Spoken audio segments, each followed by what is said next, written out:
होता दरम्यानच्या मध्ये ते सगळं वैरण करूपर्यंत ते घोड्यानं काय केलं, तर ते खुंटा घेऊन दुसऱ्याच्या गेलं, लांब गेलं. तास 2 तास त्याला तारा काढला वगैरे गेलं. तेव्हा घोडं बघतो, घोडा आहे कुठं तिथं भारा बांधून ठेवला नाही, घोडच नाही. घोडं शोधत गेला तर ते लांब गेलं आणि तिथं त्याचं सगळं पीक खाल्लं होतं त्या शेतकऱ्याच्या दुसऱ्याने.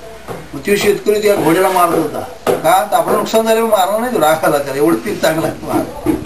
कुणाचं घोडं म्हणणं याला एवढं सांभाळता येत नाही, अमुक ते मारत होता. माझं हे घोडं शोधून गेल्यावर माझा आहे म्हणा, माझा आहे म्हटल्यावर ते घोड्याला सोडला आणि त्याला मारायला सुरू केला त्याने.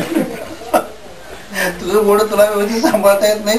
म्हणजे घोडं जेव्हा घोड्याला चूक केली ती घोडं मार खात होतं हो, पण तो हे घोडं माझं म्हटल्यावर ते घोड्या सोडला याला मारायला सुरू केला. घोड्याच्या मालकाला कळावे नको पाहिजे घोडे. तर तसं माणसाचं हे माझं म्हटलं की त्याला सगळं बंद सुरू झाले. त्या लक्षात ठेवा. तर चित्तस्य शुद्धये कर्म न तु वस्तु फलबुद्धे वस्तु सिद्धीर विचारेन किंचित कर्म कोटिभी. कर्म जे आपण करतो ते फक्त अंतःकरणाच्या शुद्धीसाठी कर्म करायला पाहिजे. तो कर्माचा हेतू अंतःकरण शुद्धी असावी. मग अंतःकरण शुद्ध व्हायचं झालं तर कर्म कसं असायला पाहिजे. दुसऱ्याला शिव्या शाप देऊन कधी आपलं अंतःकरण शुद्ध होईल का? आपलं जीवन दुसऱ्याला कसं सहाय्यभूत होईल असं जर आम्ही कर्म केलं तर काय होईल, त्यांच्या दुवा म्हणजे त्यांचा आशीर्वाद आम्हाला मिळतील. लक्षात काय, एखाद्याला लुबाडणं, एखाद्याला फसवणं, किंवा एखाद्याला शिव्याशाप देणं, त्यांना अंतःकरण शुद्ध होईल का? कधीही होणार नाही. आपला पवित्र भाव ठेवा, आणि आपला पवित्र भाव ठेवला तर आपल्याला एक संरक्षण वलय तयार होतं. लक्षात ठेवा. निसर्ग नियम असा आहे की तुमच्या अंतःकरणामध्ये जितकी पारदर्शकता, जितकी शुद्धता असेल तेवढं तुमचं संरक्षण द्या. भगवंत तुमचं रक्षण करतो, तुम्हाला हाताळायची गरज नाही. महात्मा गांधींना अगोदर त्यांना रिपोर्ट आला CID मार्फत की यांचा हे होणार आहे, एखाद्या वेळेस वध होणार आहे, म्हणजे हत्या होणार आहे. तर त्याने संरक्षण जे CID खातं होतं, गृह खातं होतं, त्याने म्हणलं की गांधी तुम्हाला संरक्षण आम्ही द्यावं असं आमची इच्छा. नको मला संरक्षणाची गरज नाही. आणि मृत्यू अटळ गोष्ट आहे, मला संरक्षण कशाला दिलं. म्हणजे संरक्षण स्वीकार नाही करा, म्हणजे मृत्यू स्वीकारला. पण त्याला माहिती होतं कर्मसिद्धांतानुसार कोणाचं शरीर कधी जाणार ठरलेलं आहे, त्याला तुम्ही कशाला प्रतिबंध करा. दक्षता घ्यायला हरकत नाही, परंतु जो मनुष्य स्वाहा झाला आहे, ज्याचं शरीराबद्दलचं ममत्व संपलंय, त्याला गोळीनं मारलं काय आणि तो स्वतः टाकलं काय, फरक आहे. त्याचं शरीराबद्दलचं ममत्व म्हणून जेव्हा गोळी मारली तेव्हा त्याने हे राम, आणि त्यांनी काय सांगितलं की जो अपराधी असेल त्याला शिक्षा करू नका. एवढं किती उदात्त अंतःकरण असेल, साधी गोष्ट आहे काय. आणि शेवटच्या क्षणाला सुद्धा परमेश्वराचं नाव देतो. मग काही बुद्धिजीव काय म्हटलं माहिती काय, अहो हे राम हिंदूंचं नाव घेतलं त्यांनी. असले अडाणी लोक आहेत. आता मृत्यूच्या ताडीत आहे माणूस. आपल्याला जायची सुई टोचली डॉक्टरनं, तर आपण तेव्हा काय काय लक्षात ठेवतोय. तर ही जर गोळी म्हणजे मृत्यूच्या सामोरे गेले, मृत्यू त्यांना गळंकृत करला, त्यावेळेस भगवंताचं नाव घेतल्याचा प्रश्न आहे काय. ते सगळं ते तिने प्रार्थना म्हणून दाखवायला पाहिजे. राम कहो या रहीम कहो जी, पारशनाथ को कहो कोई ब्रह्मा. राम कहो या रहीम कहो जी, ते म्हणत होते. म्हणजे राम म्हणा ना जर रहीम म्हणा, काय प्रश्न आहे, पण तो प्रेमानं म्हणा.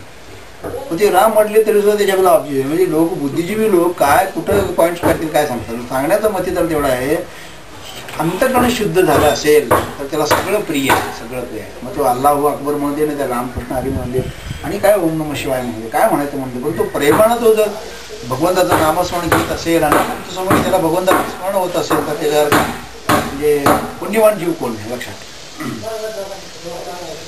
तर काय म्हणतात बघा, चांगल्या विचाराच्या योगाने सिद्ध झालेला रज्जूच्या सत्य स्वरूपाचा निश्चय जसा भ्रांती पडलेल्या अविचारी मांडलेल्या सर्व भयरूपी दुःखाचा नाश करतो, तद्वत सुविचाराने जन्ममरणरूप संसाराचा नाश होऊन मोक्ष प्राप्त होतो. त्याने काय सांगितलं, पुष्कळशा प्रकाशामध्ये आम्हाला काय दिसतं, दोरी पडली साप आहे असं वाटतं. साप आहे असं वाटल्यानंतर काय होणार, दंगा करतो माणूस, लगेच हृदय ठोके वाढतात का, माहिती असते याच्या अगोदर साप पण चावलं की माणूस मरतो हे त्याला माहिती असतं. ह्याला चावलेलं नाही, पण तो निसतो साप दिसल्या दंगा करतो. मग लोक काय करतात, कंदील घेतात, लाईट लावतात, किंवा काय त्यावेळची बॅटरी जी काय साधनं असेल ती घेऊन येतात. बघितल्यानंतर काय होते, अरे कळ्या हे दुरी आहे, त्याला साप. मग त्याला दुरी दिसली याला कारण कोण नाही, दुरी दिसली याला कारण प्रकाश, आणि साप दिसायला कारण म्हणजे अज्ञान हे कारण आहे दुःखाला, आणि ज्ञान म्हणजे प्रकाश. ज्ञान हे काय करतं, तुम्हाला वास्तवाला भिडवतं. वास्तवाला भिडवलं की दुःख होत नाही, दुःखाची निवृत्ती होते. तसं यथार्थ ज्ञान व्हायचं असेल तर अविचारानं जो सर्प मांडलेला आहे ते योग्य विचार झाला की त्याला दुरीचं ज्ञान होतं, म्हणजे अधिष्ठानाचं ज्ञान होतं.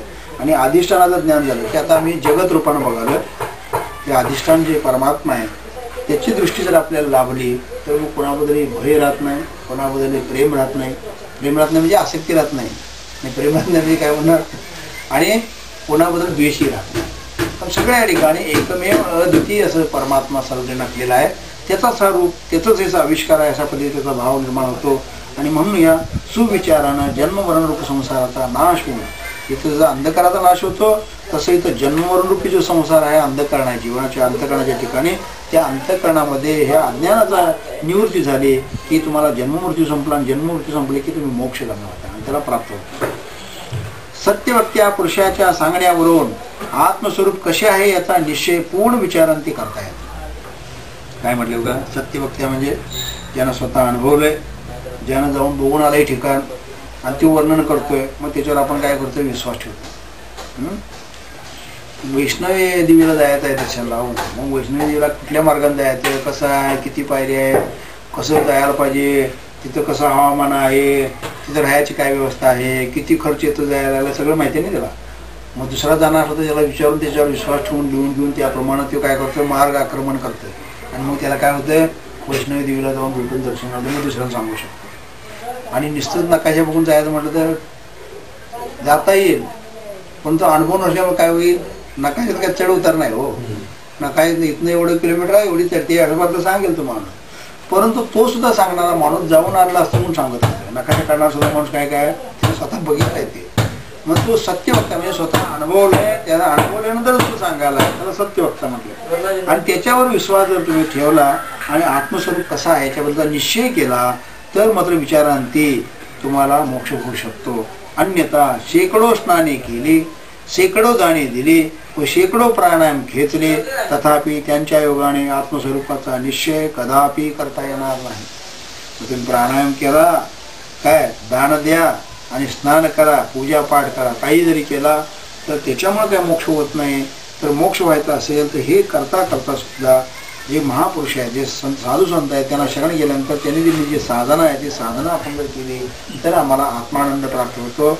आणि आत्मानुभूतीच्या द्वारे जीवनाचं जे काही सगळ्यात श्रेष्ठ जे काय लाभ म्हणतो मोक्ष, तो लाभ आपल्याला होऊ शकतो, अन्यथा कदापि नाही. याच्यातलं तात्पर्य आपण लक्षात घेऊया. मनुष्य जन्म मिळाला आहे, त्याचबरोबर मुमुक्षत्व म्हणजे मोक्षाबद्दलची आपली तळमळ आहे.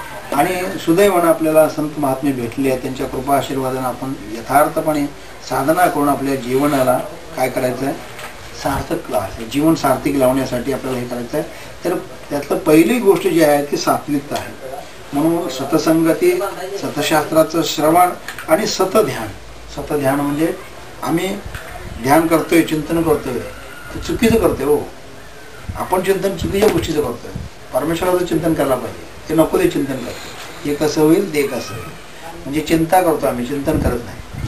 तर कसं होईल ते आम्ही जन्माला तर तसं होतच असते आमच्या कर्मानुसार. आता चांगलं कर्म करायला शिका, आता चांगलं चिंतन करा. संतांच्या जे काही सतशास्त्र आहे त्या सतशास्त्रावर श्रद्धा ठेवून आपण जर श्रवण मनन आदी गोष्टी करून चिंतन केलं आणि अंतःकरणामध्ये ज्ञानोदय प्राप्त झाला तर तुम्हाला आनंद होतो. आणि तो आनंद प्राप्त होण्यासाठी ह्या सगळ्या गोष्टी आहेत सतसंगती. सदा सर्वदा योग तुझा घडावा, तुझे कारणी देह माझा पडावा. हे शून्यो गुणवंता अनंता, रघुनायका मागणे जे आता. जय जय रघुवीर समर्थ.